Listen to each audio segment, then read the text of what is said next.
Hello दोस्तों, स्वागत है हमारे YouTube चैनल में। और आज की क्लास में हम लोग पढ़ेंगे CGL 2021-22 परीक्षा में पूछे गए इंपॉर्टेंट जीके क्वेश्चंस के बारे में। और 7 क्लासेस इसकी ऑलरेडी हो चुकी हैं। आप हमारे चैनल की प्लेलिस्ट में जाकर वहां से उन क्लासेस को भी देख सकते हैं। और ये सभी क्वेश्चन आपके आगामी एग्जाम, CHSL एग्जाम और MTS एग्जाम के लिए काफ़ी इंपॉर्टेंट रहने वाले हैं, क्योंकि सभी क्वेश्चंस लेटेस्ट पैटर्न पर बेस्ड होंगे जो अभी CGL परीक्षा में पूछे गए हैं। एज इट इज क्वेश्चन हमने यहाँ पर आपके लिए कंपाइल किए हैं। तो देखते हैं आज के पहले क्वेश्चन को। तो पहला क्वेश्चन है, निम्न में से किस जीव में एक से अधिक हृदय होते हैं। तो देखिए, क्वेश्चन को आपको ध्यान से पढ़ना है। यहाँ पर आपसे पूछा जा रहा है किस जीव में एक से अधिक हृदय होते हैं, ना कि कच्छ। आपको ध्यान रखना है, यहाँ पर हृदय के कच्छ नहीं पूछे गए, ऐसा तो आप बता सकते हैं। और आपने एक ही बार में क्वेश्चन को पढ़ा और सीधे ही यहाँ पर आपको जाना पहचाना लग रहा था कछुआ, और आपने टिक कर दिया, और यहाँ पर आपको माइनस में नंबर प्राप्त हो जाएंगे। इसलिए ध्यान से आपको क्वेश्चन को पढ़ना होगा। यहाँ पर हर्ट पूछा जा रहा है, यानी एक से अधिक हर्ट किस जीव में होते हैं, ना कि कच्छ। वैसे अगर हम बात करें हृदय के कच्छों की, तो मानव हृदय में भी 4 कच्छ पाए जाते हैं। उसके अलावा जो भी उभयचर प्राणी होते हैं उनके हृदय में 3 कच्छ पाए जाते हैं। लेकिन यहाँ पर पूछा जा रहा है कि वहाँ पर हृदय ही एक से अधिक हों, ऐसा कौन सा जीव है।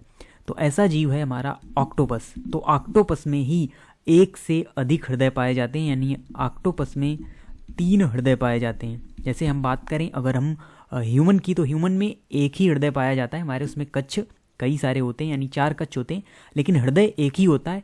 जबकि बात करें अगर हम ऑक्टोपस की, तो इसके होते हैं 3 हृदय। और उसके अलावा ऑक्टोपस के बारे में मैंने जब डिटेल में पढ़ा, काफ़ी सारे इंटरेस्टिंग फैक्ट यहाँ पर पता चले ऑक्टोपस से रिलेटेड, और कुछ फैक्ट्स उसमें मैं आपसे भी शेयर करना चाहता हूँ। और काफ़ी ये इंटरेस्टिंग है, और आप भी ये सुनकर ये सरप्राइज जरूर होंगे कि ऐसा भी जीव हमारे जो समुद्री जीवन में पाया जाता है, समुद्र के अंदर पाया जाता है। तो बात करें अगर हम ऑक्टोपस की, तो इसके 3 हृदय किस लिए होते हैं, क्यों 3 हृदय की ज़रूरत पड़ती है, तो इसका भी एक रीज़न है। और रीज़न ये है कि उसके अलावा एक अगर हम अदर फैक्ट की बात करें, तो ऑक्टोपस में नीला ब्लड पाया जाता है। जिस प्रकार से यानी जो हमारी बॉडी में रक्त पाया जाता है उसका रंग होता है लाल। और वो किस लिए होता है, क्योंकि उसमें आयरन बेस्ड जो प्रोटीन होती है हमारी, हीम प्रोटीन यानी हीमोग्लोबिन के कारण हमारे जो रक्त का कलर है वो यहाँ पर लाल होता है। उसी प्रकार से ऑक्टोपस में क्या होता है, इसमें कॉपर बेस्ड यानी ऑक्टोपस में कॉपर बेस्ड प्रोटीन पाई जाती है। और इसका नाम क्या होता है, इसका नाम होता है हीमोसाइनिन।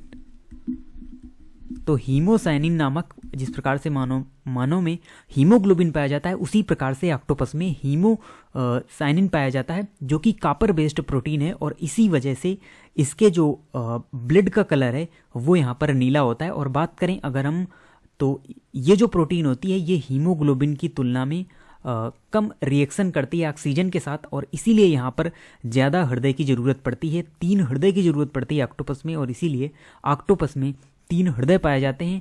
उसके अलावा बात करें हम, तो ऑक्टोपस में 9 माइंड भी पाए जाते हैं, यानी 9 माइंड पाए जाते हैं, 9 दिमाग पाए जाते हैं। तो ये भी अपने आप में एक इंटरेस्टिंग फैक्ट है, क्योंकि एक जो माइंड होता है इसका वो दोनों आँखों के बीच में, उसके अलावा 8 जो भुजाएं पाई जाती हैं, और सभी भुजाओं में मिनी माइंड पाए जाते हैं, यानी मिनी ब्रेन पाए जाते हैं। हम ये कह दें कि जो 9 ब्रेन पाए जाते हैं ऑक्टोपस के अंदर, सभी 8 भुजाओं में 8 मिनी ब्रेन, और उसके अलावा इसके दोनों आँखों के बीच में एक सेंट्रल ब्रेन पाया जाता है। तो ये सारे इंपॉर्टेंट और काफ़ी इंटरेस्टिंग फैक्ट्स है ऑक्टोपस से रिलेटेड, जो आपको याद भी रखने, और साथ ही साथ ये काफ़ी इंटरेस्टिंग भी है। तो बढ़ते हैं हम अगले क्वेश्चन की ओर। और अगला क्वेश्चन है यहाँ पर, निम्न में से किसने हर्षवर्धन को तब पराजित किया था जब उसने दक्कन में चालुक्य साम्राज्य पर आक्रमण किया था। तो यहाँ पर आपसे पूछा जा रहा है चालुक्य साम्राज्य का कौन सा ऐसा यहाँ पर शासक है जिसने हर्षवर्धन को पराजित किया था जब उसने चालुक्य साम्राज्य पर आक्रमण किया। तो ये सभी यानी चारों जो यहाँ पर शासक आप देख रहे हैं सभी चालुक्य वंश से ही रिलेटेड हैं। और यहाँ पर जो हर्षवर्धन को हराया था वो हराया था पुलकेशिन द्वितीय ने। काफ़ी वीर शासक माना जाता है पुलकेशिन द्वितीय को। बाकी अगर हम बात करें मंगलेश की, तो ये अंकल थे पुलकेशिन द्वितीय के। उसके अलावा कीर्तिवर्मन का पुत्र था पुलकेशिन द्वितीय, तो ये हुए फादर। उसके अलावा जो विक्रमादित्य प्रथम है ये पुत्र है किसका, पुलकेशिन द्वितीय का, तो ये सभी चालुक्य वंश से ही रिलेटेड हैं और पुलकेशिन द्वितीय ने ही हर्षवर्धन को पराजित किया था। अगला और एक और इम्पोर्टेंट क्वेश्चन यहाँ पर, उन भाषाओं में से एक है जिसमें वर्तमान में प्रचलित भारतीय मुद्रा नोटों के पीछे मूल्य वर्ग मुद्रित होता है। तो देखिए थोड़ी सी टफ लैंग्वेज लिखी हुई है, लेकिन हम आपको सिंपल भाषा में समझाते हैं कि यहाँ पर आपसे पूछा जा रहा है जो एक भारतीय मुद्रा का नोट है जो डेली बेसिस पर आप यूज करते हैं, तो उसमें जो भी भाषाएं लिखी होती हैं, तो कई सारी भाषाएं लिखी होती हैं, ये भी अपने आप में एक क्वेश्चन है। तो जो उसमें भाषाएं लिखी होती हैं भारतीय मुद्रा नोट में, तो उसमें कौन सी एक ऐसी भाषा है जो इन 4 ऑप्शंस में एक है? तो वो वैसे तो वो एक दूसरे देश की भाषा है, लेकिन उसको यहाँ पर भारतीय मुद्रा नोट में जगह दी गई है, उस भाषा में जगह दी गई है। तो इन 4 में कौन सी ऐसी भाषा है? अगर हम बात करें वर्मी जो हमारे में बोली जाने वाली भाषा है, सिंगली हमारी श्रीलंका में बोली जाती, और नेपाली नेपाल में बोली जाने वाली भाषा है।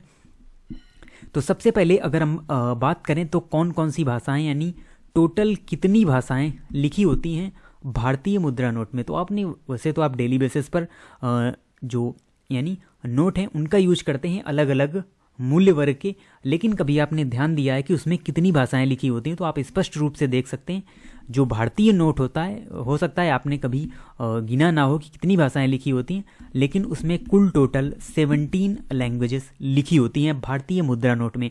आप पीछे देखेंगे, हम इमेज के माध्यम से भी आपको दिखाएंगे, तो वहाँ पर इंग्लिश, हिंदी के अलावा अन्य 15 भाषाओं में यहाँ पर उस मूल्य वर्ग को लिखा जाता है। और इमेज के माध्यम से हम यहाँ पर देखेंगे तो ये आप देख सकते हैं, किसी भी मूल्य वर्ग का नोट हो इस प्रकार से पीछे आपको देखने को मिलेंगी 15 भाषाएं, उसके अलावा इंग्लिश में 500 रुपीज़ और हिंदी में 500 रुपये, इस प्रकार से 2 ये हो गई, और 15 इस ब्रैकेट में लिखी हुई होती हैं। ये आप 10 रुपये के नोट में भी देख सकते हैं।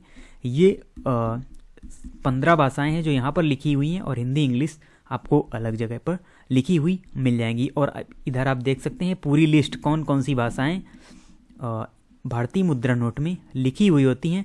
तो इसी में असमी, बंगाली, गुजराती, कन्नड़, कश्मीरी, कोंकणी, मलयालम, मराठी, नेपाली, उड़िया, पंजाबी, संस्कृत, तमिल, तेलुगु और उर्दू, तो इतनी भाषाएं भारतीय मुद्रा नोट में लिखी हुई होती हैं। और यहीं पर एक भाषा हमको मिली, कौन सी? नेपाली, जो कि वैसे तो नेपाल की भाषा है, लेकिन इसको भी भारतीय मुद्रा नोट में जगह दी गई है। और यही आपसे क्वेश्चन पूछा भी गया है, पीछे आप देख भी सकते हैं। तो यहाँ पर हमारा जो सही आंसर होगा वो होगा नेपाली भाषा। तो नेपाली भाषा वर्तमान में प्रचलित जो भारतीय मुद्रा नोट हैं उनके पीछे मूल्य वर्ग मुद्रित होता है नेपाली भाषा में भी।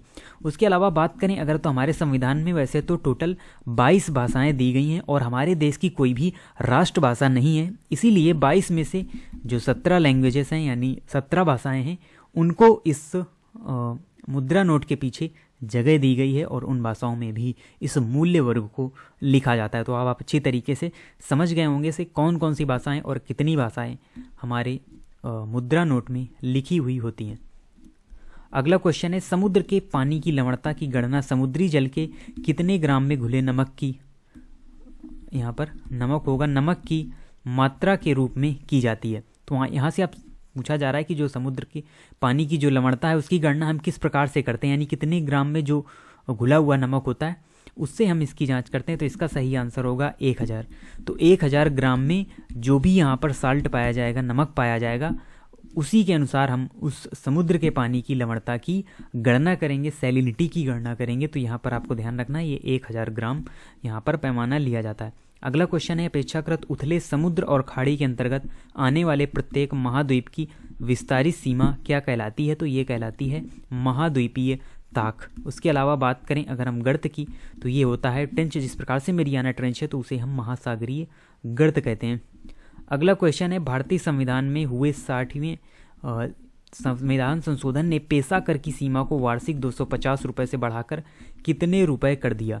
तो यहाँ पर जो पेशा कर की सीमा थी उसको 250 से यहाँ पर 2500 रुपये कर दिया गया, बढ़ाकर उसकी सीमा को। अगला क्वेश्चन है, उम्मट आठ कहाँ किया जाने वाला एक लोक नृत्य है? और यहाँ पर देखिए आपको कोई भी स्टेट नहीं दिए गए हैं, बल्कि एक पर्टिकुलर शहर के नाम दिए गए हैं, यानी पर्टिकुलर स्थान के नाम दिए गए हैं। तो यहाँ पर जो सही आंसर होगा वो होगा कुर्ग। कुर्ग में ही उम्मट आठ नामक जो लोक नृत्य है वो किया जाता है। और कुर्ग कहाँ स्थित है, तो ये एक कर्नाटक का हिल स्टेशन है और यहीं पर इस प्रकार के डांस फॉर्म को परफॉर्म किया जाता है। अगला क्वेश्चन है, निम्न में से किस शहर में आपको कछारी खंडहर मिलेंगे। तो बेसिकली कछारी खंडहर क्या है, तो ये एक प्रकार के खंडहर होते हैं जो उस 13वीं सदी के आसपास के खंडहर हैं, जिसमें अलग अलग साम्राज्य की जो छवि है वो हमको देखने को मिलती है। जैसे कोई किले हैं या कोई संरचना है जो काफ़ी पुरानी हो गई, उसे ही हम खंडहर कहते हैं। तो ये जो कछारी खंडहर हैं ये आपको देखने को मिलेंगे दीमापुर में, जो कि है नागालैंड में। तो नागालैंड का एक शहर है दीमापुर और वहीं पर आपको देखने को मिलेंगे कछारी खंडहर, जो कि अहोम साम्राज्य के जो भी बने हुए खंडहर हैं उनको ही यहाँ पर प्रदर्शित करते हैं। अगला क्वेश्चन है, निम्न में से किसने भारत छोड़ो आंदोलन के दौरान मुंबई के ग्वालिया टैंक मैदान में भारतीय ध्वज फहराया था। तो आपको उस स्वतंत्रता संग्राम सेनानी का नाम बताना है जिसने भारत छोड़ो आंदोलन के दौरान मुंबई के ग्वालिया टैंक मैदान में भारतीय ध्वज फहराया था। तो बात करें अगर हम भारत छोड़ो आंदोलन की, तो 1942 में ये आंदोलन गांधी जी के द्वारा चलाया गया था और इस आंदोलन को मुंबई के ग्वालिया टैंक मैदान में सभा को संबोधित किया था महात्मा गांधी ने और यहीं पर एक नारा दिया गया था, करो या मरो। तो ये भी क्वेश्चन पूछा जाता है, करो या मरो का नारा किस आंदोलन के दौरान दिया गया था। तो आपको याद रखना है भारत छोड़ो आंदोलन के दौरान। और यहाँ पर अगर हम बात करें उस स्वतंत्रता संग्राम सेनानी की, तो वो थे अरुणा आसफ अली। तो अरुणा आसफ अली के द्वारा ही भारतीय ध्वज को फहराया गया था मुंबई के ग्वालिया टैंक मैदान में। अगला क्वेश्चन है, निम्न में से किस भारतीय राज्य में आपको नेतरहाट पर्वत मिलेंगे जिन्हें छोटा नागपुर की रानी भी कहा जाता है। तो देखिए, छोटा नागपुर की रानी कहा जाता है इस नेतरहाट पर्वत को और ये स्थित है आपका झारखंड में।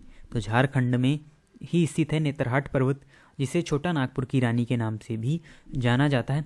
तो ये हमारे आज के इंपॉर्टेंट 10 क्वेश्चन थे और इनकी PDF ऑलरेडी टेलीग्राम चैनल पर अवेलेबल है, वहाँ से आप क्वेश्चंस की प्रैक्टिस कर सकते हैं। और यहाँ पर 8 सेट हम कंप्लीट कर चुके हैं और इसी प्रकार से हम डेली बेसिस पर इम्पोर्टेंट और काफ़ी इंटरेस्टिंग जो हमारे क्वेश्चंस हैं उनके बारे में डिस्कस करते रहेंगे CHSL एग्ज़ाम तक। दिन फिर उसके बाद हम जो UPGK के क्वेश्चंस हैं उनको भी डिस्कस करेंगे, क्योंकि यूपी लेखपाल का एग्ज़ाम भी 19 जून को होने वाला है। तो स्टैटिक प्लस करंट दोनों को कवर करने वाले हैं हम UPGK के अंतर्गत इस सीरीज के बाद में, यानी जब हम ये क्वेश्चंस कंप्लीट कर लेंगे लेटेस्ट पैटर्न वाले, दिन फिर हम उस वाली सीरीज को स्टार्ट करेंगे, UPGK से रिलेटेड सीरीज को स्टार्ट करेंगे। तो आप इसी तरीके से चैनल से जुड़े रहिए। मिलते हैं आपसे नेक्स्ट वीडियो में, तब तक के लिए धन्यवाद।